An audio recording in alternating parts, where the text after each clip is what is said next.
Okay, still trying to get set up on Facebook. I'm live on YouTube. I'm live now on all three platforms. Hello, hello, hello. Woo! It has been a minute. We are going to be starting in 2 minutes to be talking about this book, Speak with Impact. This is by Allison Shapira. So if you are a speaker, if you would like to be a speaker, this would be the opportune time to stay on board on YouTube, on Facebook, on Periscope, to have this conversation, because so many people, even if you're not interested in being a speaker like myself or this author, you have to speak in life. You have to be able to communicate. So I think we're having some issues on the Facebook situation, but let's see if that is squared away. Thankfully, we're just getting started. So please feel free to share this out. I'm about to go and do the same and take it from there. Yeah, it is definitely like having some issues on the internet, which blows, but all right. Let's see if that will be any better. Interesting, guys, interesting. Couple more minutes. Ugh, why is it having so many issues? All right. Maybe here, do something like that. Can't wait, can't wait, can't wait. Phenomenal. Wowzers, yeah. This is fun times. Okay. Technology though, what you gonna do? All right, what you gonna do? It happens, it happens, it happens, it happens. All right, let's get this popping. Okay. Alrighty, so let me close out some things and then let's see. Are we good on Facebook? Are we good? Are we good? YouTube, Periscope? I think so. I think it's time to get started. Hello, hello, hello. My name is Natasha Nurse. I am the content creator, speaker, and coach behind Dressing Room 8. This is July's book club meeting for Dressing Room 8, and this month we are reading this book. So I don't know if you guys can see on all platforms, but it's called Speak with Impact: How to Command the Room and Influence Others by Allison Shapira. So love the cover. I thought this was actually, I think, a book that I won, and it was super, super, super, super, super easy to read, super compelling to read, and I think there's a lot of things that we can go over. So just trying to figure out what's going on Facebook, and then we will see if we can just move forward, right? All these technical issues, guys. So weird. Ugh. All right, I think we're going. I think we're good. So let's get started. So just so you know, when I read a book, I would also recommend the same to you, that there's so many opportunities to you're like, oh, I want to come back, but you're like, what page do I go to? So what I do is I tabulate my books. Can you guys see this? There's I don't know, 50 tabs. This book was really much like a practical guide. So literally, I think the best way to tackle this and to get through this is just to go to most of my tabs, and I can talk to you a little bit about it. So first, I would just say, would I recommend this book? Yes, as a speaker, I have spent time really working on my craft and working on my comfortability and figuring out what my jam is, what my secret sauce is as a speaker. And I think that unless you invest time in doing this, that you're always going to struggle with that. So that's going to be important for you to do. And if you're like, well, how do I get started? This book is a really good guide for that. All right. So first, she starts off on chapter 1 with, before you speak, how to use this book. So she gives you kind of the breakdown on what's your goal, defining public speaking. I think this is a really fun little thing. She says, I believe public speaking happens anytime you speak with an audience of one or more people with some purpose. So when you think about that definition, what is she talking about? She can be referring to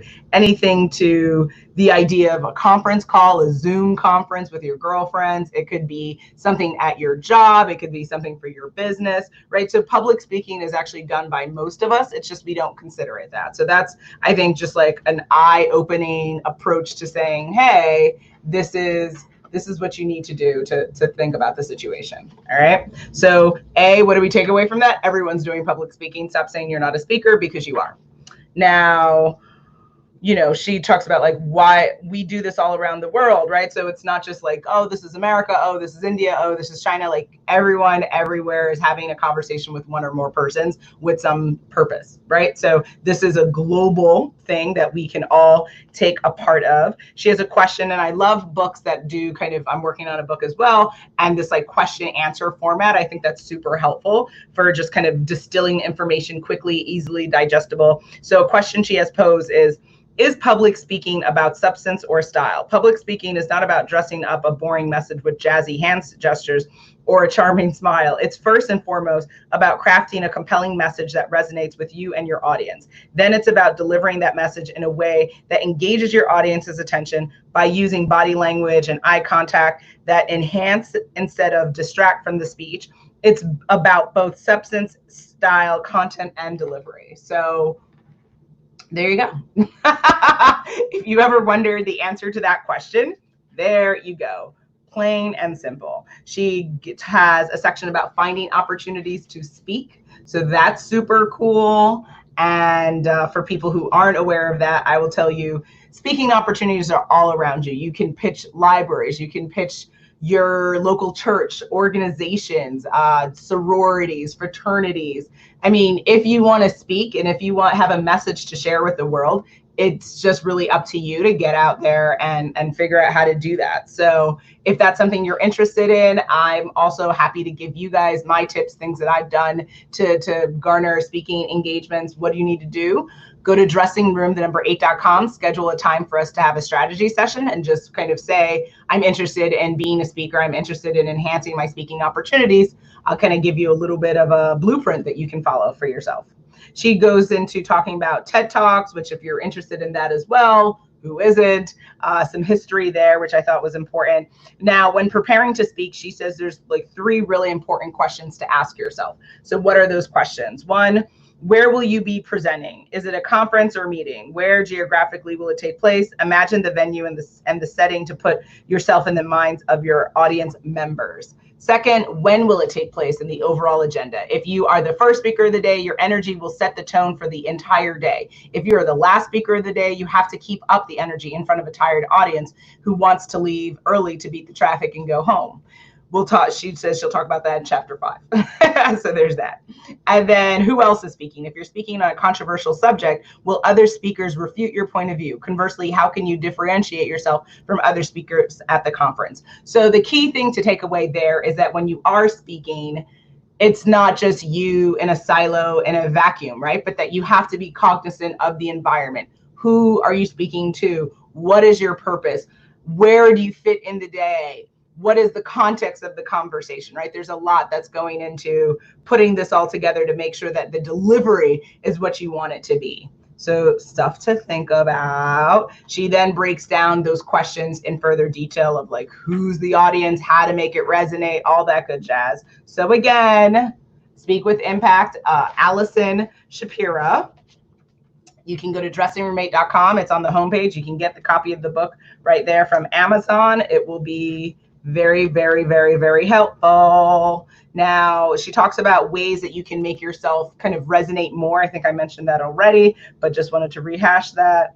And let's see, I think there's a couple of specific tabs I wanted to hit with you guys. So, yes, Monroe's motivate sequence. So this is kind of finding the right structure. So this is a tool that she's giving you to figure out as a speaker how to be the most compelling and how to motivate your audience. So Monroe's motivated sequence. 1, attention. Grab the audience's attention immediately.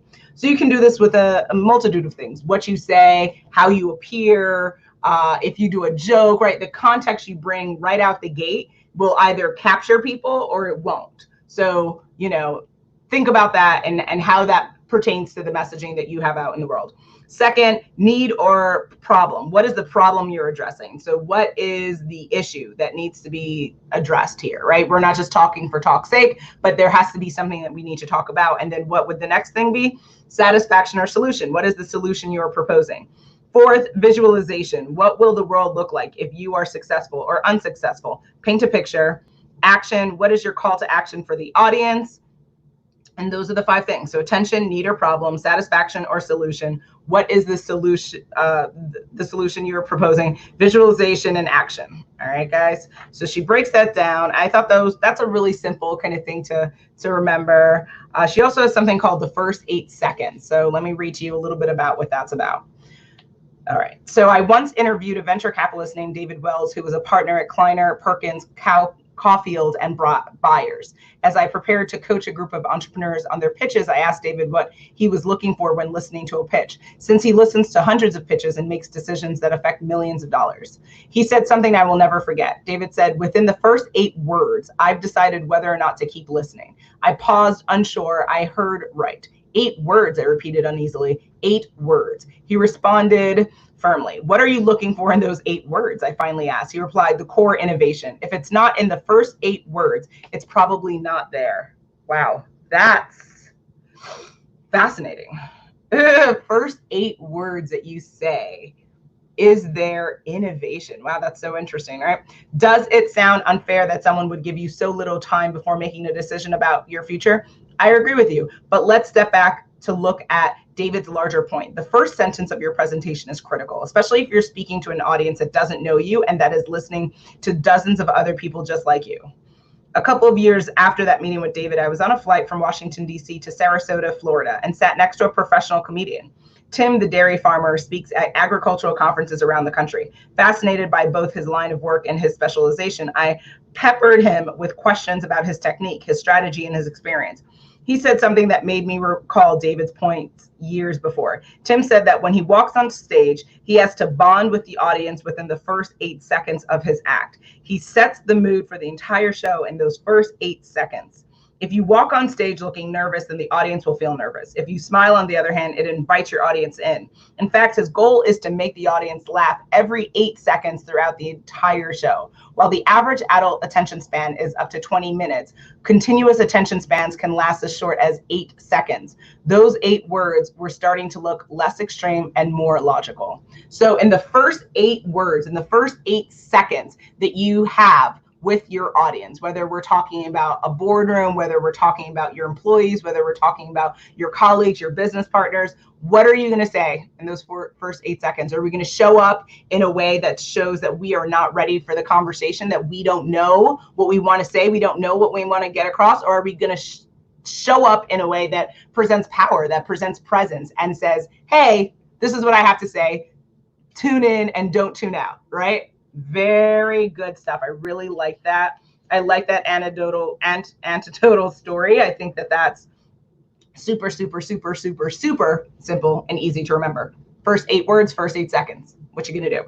Now on page 60, she has a section that's about how to write a speech in 30 minutes. And she talks about 10 things that you need to do. First, focus. Find a quiet place and silence all your digital devices and notifications. Second, ask yourself 3 questions. Who is your audience? What is your goal? Why you? Determine your main message. In 1 sentence, what is the main message of your speech? 4, brainstorm. Write out your main points. Don't worry about the order, just brainstorm. 5, structure. From those main points, choose 3 that best reinforce your main message. This is your structure. 6, cut out all the extra information that doesn't reinforce your main message. 7, write your opening and conclusion. Think about how you will open and close the speech to capture your audience's attention. 8, create bullet points. In bullet points, create a final document with your opening and 3 main points in closing. Think about how you'll transition from one point to the next. 9, read it out loud. Print out your bullet points, read your speech out loud, and make sure it sounds like your words, your voice. And then 10, practice, practice, practice. Practice a speech in front of a mirror, a colleague, or video. You are ready to go. So if you've ever wondered how do you do a speech in 30 minutes, there you go. That's 10 steps, page 60 to 61. And this book isn't very long to read. So if you're like, oh my God, do I have enough time to read it? Yeah, cut the crap. Like, you can do it.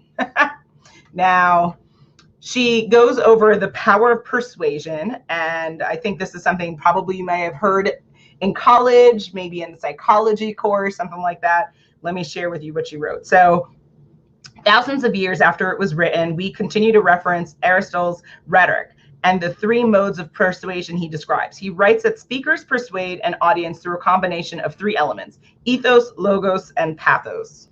not sure if I said that right, but we're going to go with that. Ethos. Whenever you speak in front of an audience, your credibility and authority do a lot of the talking. If you're viewed as credible and knowledgeable, then your audience will be more inclined to listen to you. Perhaps it's your title of CEO that led to the speaking invitation you received. But your ethos doesn't come from your title. It comes from your experience. Maybe you're new to the company, but you have 20 years of experience in the field. That experience is part of your ethos. Goes on. Logos. The words you use matter. Your language and argumentation matter. It's all about your ability to craft a logical argument and present facts that reinforce your position. When your speech rambles with no end in sight and your arguments don't make sense, you lack logos and less persuasive. We've all sat through those kinds of presentations, right? These kind of pointless, meandering for no apparent reason. And you're just like, why? Why am I having to experience this, right? You know the deal, you know. Pathos. If you don't believe in what you're saying, you can't persuade others. If you don't care about your subject, then your audience won't care either.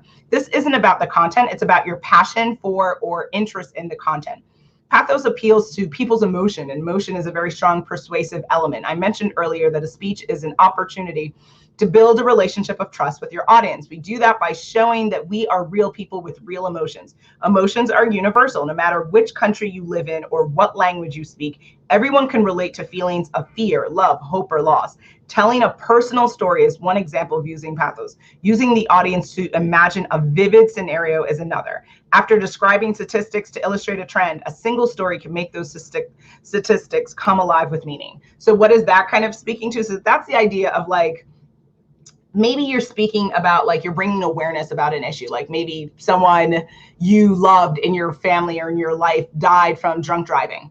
And so, yeah, you can go in front of a stage and you could totally go through all the statistics of like why it's super dangerous to drive while under the influence. But if you do that and you don't provide a story, do you think it's fully going to resonate with people? Are they really going to understand the impact of driving while under the influence or while inebriated? Probably not. But if you go through those stats and then you go through the story of losing your mother at 8 years old because she was drunk while driving and was killed instantly, it's gonna leave an image, right? People are gonna be like, oh my God, right? And so they're also gonna feel for you because they're gonna say, oh my gosh, this person lost their mother. You know, how did their life go? Like they're tuned in. They were here to listen and understand why drinking while under the influence is bad, but also what maybe they can do to help further your message, right? That might really just kind of bring them to their knees, right? So that's something to think about. Now, she also talks about the power of story and kind of what it means to be a storyteller and how to influence that in your story. Now, let me give you a couple of tips that she shared. So here on page 71, she goes through how to write a story. Where were you? What happened? How did you respond? What was the outcome? What was the morale, the result of the story? And then she goes on page 72. And again, it's always about the do's and don'ts of life so that you understand what is effective, what is not effective, right? Mistakes people make while they're telling a story. They don't tell a story, right? They just simply list number of events. A story is something that happened at one point in time. They skip crucial details, right? So if we go back to the example of talking about, like if your mother died or something like that, then if you skip over the fact that she was driving while drunk, then the stories, it's not going to land. It's not going to be as impactful as it could be, right? So there's that. Then describe too many details, right? So if that meander and that kind of never ending verbal vomit, not compelling, not super helpful. Conciseness is always necessary. It helps tighten it up. It helps clean it up a bit, right? To make it more impactful. Then they don't talk about how they feel. That's problematic, right? Because we're human beings. The ability to feel, the ability to have compassion for each other is critical. And then they don't connect the story to the message, right? So if you talk about stats and then you talk about the death again, right? We go back to that death by car by driving drunk, but we don't draw the connection. Then again, what's the purpose of sharing the stats or even that story? It's gonna be problematic. I'm so concerned about Facebook. We'll see how this turns out, guys. I know I'm good on YouTube and Periscope, so Oh yeah. Crazy, crazy. I like that she talked about the power of humor. I find myself to be quite funny and quite silly. And whenever I talk, I usually am cracking jokes or talking smack, as I like to say, because it's just who my personality is. I'm just like honest to a fault. And usually honesty is actually quite hilarious. It can be sarcastic in nature. Sometimes it could also be quite cutting, right? So I appreciated that because I was like, yes, I do this. So what are different opportunities to use humor in your speech? You can use stories, funny stories. We all have funny stories. Do not sit here and say, I don't have anything funny. Yeah, you do. Yeah, you do. Get your funny stories out. Quotes, so many good quotes in the world, right? So many good quotes. She mentions a quote by George Hessel. The human brain starts working the moment you were born. You're born and never stops until you stand up to speak in public. That's hilarious. Comic image. So in the American business world, Dilbert comics are a constant source of dry humor. I love the Demotivator posters by www.despair.com. Just make sure that you have permission to use a particular image. So that's true, right? Thinking about the ramifications of what you use in your speeches and in your content that you put out in the world. And then situational. Commenting on a shared experience like the office kitchen or the conference room air conditioning can be a great way to make everyone laugh and remind them that they are all in this together. Absolutely. When you're in an awkward situation and it's hot as hell or cold as hell, you should totally use that as an opportunity to kind of input some interject some humor, some like ha ha ha, right? Like me and my husband always laugh about this situation where I was helping to put on an event, and it was like really hot in the room. Like it was crazy hot, like sweltering. Like I couldn't even have my hair like this because if I did, I would be dripping in sweat. It would be disgusting. You'd be like, Natasha, do you need help? Like, are you okay? It would be crazy. And it would totally mess up my eyeshadow and like, girl, wait a minute. And so what we were doing is we were calling like maintenance people to come and help. And the person finally came and I was like, sir, that's not going to work. And like, it's been a running joke in my household with my husband where when we're like, something's not going to work, we're just like, that's not going to work. And because my husband claims I was like, just like so passionate about the fact that like this had to change. I absolutely could not stand to be in this hot room. It was, yeah, that's not going to work. So that's going to go with us till the end of time. But like, see, it's just simple things like that where it's like funny little quibs and you're just like, but it's like, use it in your content, use it in your use it as an opportunity to get across a message and make people laugh and make people relate to you and make it fun and interesting. All right. So what else? Polish the speech. So this is interesting, right? Where when we put together our talking points for a conversation that we want to have, a message that we want to get across to the world, are we also thinking about how we can clean it up, how we can make it a little bit more polished, thinking about transitions from one section to the next? Are we just going to jump, or are we kind of thinking and really embodying that storytelling techniques? Where can you add echo or repetition? Where do you need to repeat yourself? Where do you need to say something a couple of times so that people really get the message over and over and over again? Where can you add personal examples? Data, stats and data is always important, right? It adds to that ethos, that verifiable credibility that you want people to walk away with a conversation saying, you know what, that chick was right and I like her, and listen, yes, come back for more. Like, absolutely. And then what else? Oh, and then potential pitfalls. Are there any moments in the speech where you feel like I can lose them, right? Like you're paying attention, you're with me. And then you're like, nah, chick, I'm not with you, right? So looking through the content itself to see, does it flow? Does it make sense? Am I capturing what I need to capture? Am I getting across what I need to get across? And is this interesting? Like, is this something people want to talk about? Like, for instance, if you're not interested in leveling up as a communicator, then you're not going to like this conversation. You're going to be like, nah, cool. Like, I might like your headband, but like, we're good, right? And that's cool, right? Not everything can be for everyone, but this conversation is going to be vitally important for anyone who wants to level up as a communicator anyone who's interested in reading content that's going to better their lives, better their careers, better their business, and then also understanding the seeing how the sausage is made when it comes to public speaking. People have such a, I think, bad impression about the matter, and they think it's so much more intense and something I just don't do. And what did we do? What did I start this conversation with? Public speaking. She describes, Allison Shapira, I want to make sure I said her name right. Yeah, Allison Shapira defines it as speaking to more than one person in an audience, right, in person or online, with a message, with like purpose. So do you do public speaking every day? Probably.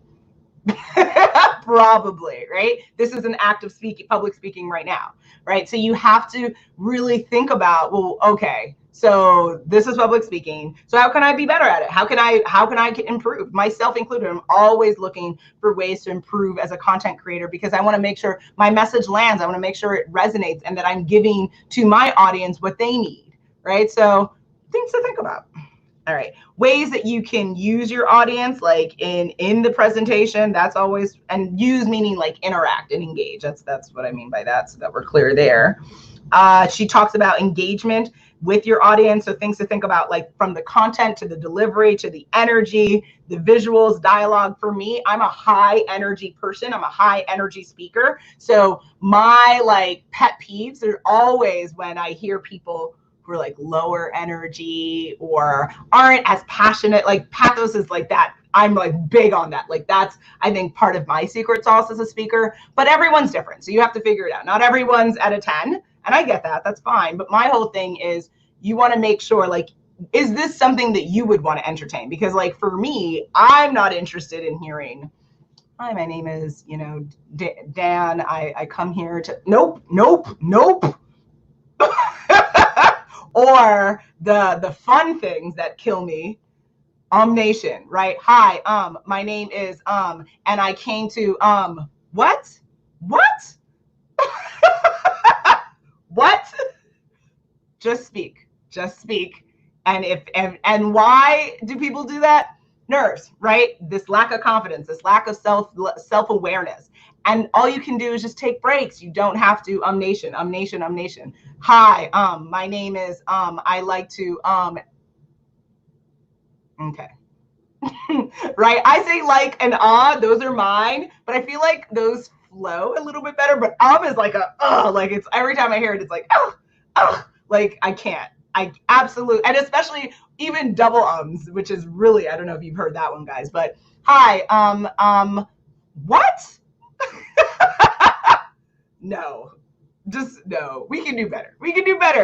Get the book. We can do better. All right. Now we are running down of time, so I want to make sure that I hit everything else. Ooh, so 3 moments to really think about when your delivery, and this is something I've had to work on, so this is actually really important to talk about. Eye contact, guys, especially now when we're all doing virtual. Like right now I have like 3 different setups, right? So I'm trying to make sure I'm having good eye contact. Thus you see the movement, right? But you want to make sure, right? Because if I delivered this entire conversation just like this, it would seem like I'm not trying to connect with you, which would make you less interested in listening to me. So you click, you pass. So try. Now, do you have to talk like this the entire time? Do you have to just like stare? Of course not. You blink, you're natural, right? Like you're doing your thing. But it's just those, just making sure you're, and especially in person, right? That's another one, right? If we were in person and we're just like and you're looking at me and I'm not looking at you, ¿qué pasó, right? Body language, oh man, right? When you've seen people and you can see the physical nervousness with them, I'm just like, bless your heart, I just want to hold you. Like it's gonna be okay, right? We gotta stand tall, have proper posture, and smile. I'm always thinking about what, especially on camera, especially when we do business and, you know, work stuff, and you're like on camera so much now, and you're like, oh, so I have to, if I don't smile, then you're just going to see this face. Right? So if you saw that for an hour, do I look interested in being here? Do I look happy? No. There are some instances where that is the only face I can deliver. I will be quite honest. because the alternative is not so welcome. But generally speaking, I try to think about that bland face and say, smile, Natasha. Every couple minutes, smile, Natasha. Just so people feel comfortable, they feel like they're not killing my soul. So say lovey. And then voice. The inflections in your voice, like I said, the more louder, the more high energy you are, the more likely people are probably going to tune into you. The softer, more subdued voice, more likely you want people to sleep. Just saying. Just keep it at 100, guys. So let me put the banner here. And yeah, so that way I can make sure you guys get that on YouTube, but then also I can make it a ticker so that you have that. Alrighty, perfecto. So we talked about body language and eyes and all that good stuff. Now, a couple more things before we call this quit. She talks about the vocal fillers. Guys, please, if you take anything away from this conversation, is not okay. It is not okay. Like I said, think about it to yourself. If you were listening to someone and someone's like, hi, my name is, ¿qué pasó? ¿Qué pasó? I don't understand. No, I don't understand. So there's that. Not fun. Now, give the speech. Now she talks about kind of what did you do when you get to practice? What do you do to set up? That's always thinking important. She also talks about taking care of yourself as a speaker. Super important, right? So do you have water? Are you protecting your voice? Are you meditating? Like this morning, I woke up with some congestion and I was like, uh-oh, I gotta do my live. I gotta, make sure I'm ready. So I took my Zyrtec. So I was ready. I drank some water, made sure I had my little keto breakfast and started taking care of myself instead of just being like, oh, whatever, I'll figure it out. Nope. You will perform better if you take care of yourself in your life. It's really not that hard. We just got to do it. Okay. So there's that. And then visual aids, she talks about the opportunity to make sure that how you're reinforcing the point, how you're conversing with people, whether you have your notes, if you're speaking improv. That's an interesting topic. If you want to talk about that separately, put that in the comments here on Facebook, on YouTube, on Periscope. I can see, I can vote either way. I like having notes, but like recently for my book clubs, I have not been doing notes. I've just been tagging the book. That way it just forces me to go through the chapters and just work with you on it.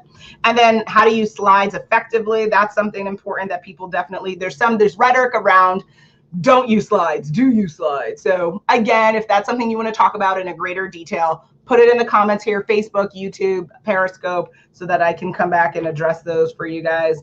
Then she talks about the PREP formula, which she learned from Toastmasters International, which is PREP, P, point, make a point. I believe that. R, reason, provide an explanation for your belief. And the reason I believe that is because. E, example, tell a story or anecdote that illustrates the point. For example, just last week, P, point, conclude by restating your point, and that is why I believe. So thinking about tools like this as to how you can be more concise, how you can deliver your message more poignantly, all right? And then execute on present. So I think we talked a little bit about that as well. So there's a lot. Like I said, guys, this book, look at all these tabs, right? There's a lot of tabs. There's a lot of information. So what do you need to do now? Well, first of all, if you have any questions based on what we ran through, and that was a lot of content. Like I said, the book is like jam-packed with a lot of really easy to understand, really practical information. So go get the book. Go to dressingmate.com to get the book. And then if you have questions or if there's things from this Speaking with Impact, as a speaker, I'm happy to do additional kind of dive through content with you, either on a one-to-one coaching strategy session, or if you want to bring it to the Dressing Room Mate family and have just a deeper conversation. Happy to do either. All right. Just need to hear from you and let me know. All right. What's the next book? What's the next book? It will be launched on dressingmate.com. So when you go to the homepage, you always see after we finish one book, then I upload the new image for what the next book will be. What will it be? You got to go there and check it out. But if you're in the Dressing Mate Facebook group, the book club itself, then you will know, because you can just go to the August event and you'll see the copy of the book right there. So lots of different ways to figure it out. It's also on the my recommendations page as well with other books. So more reading, more learning. My wisdom, tips of wisdom for you is A, accept that you're a public speaker, right? The first thing in anything is accepting that. B, identifying what do you like about yourself as a speaker. Always start from a positive place. What do you dislike? What are the things you want to work on? And then creating that action plan. Working with people like me, working with a coach who can help you be your confident, most magnetic and magnificent self on camera, and then figuring out like where are you going to go speak. If you aren't already speaking, how do we jumpstart your speaking career? All right, so dressingyourmate.com, you can get the book, you can see what's the next book for the August book club meeting, and schedule a free strategy session with me. dressingroom8.com. All right, so it's been a pleasure. I want you to go enjoy the rest of your day, if it's morning, evening, afternoon, wherever you are in the world. Thank you for joining. Let me start saying goodbye on all the different platforms. So first, YouTube, amazing. Talk to you guys soon. All righty.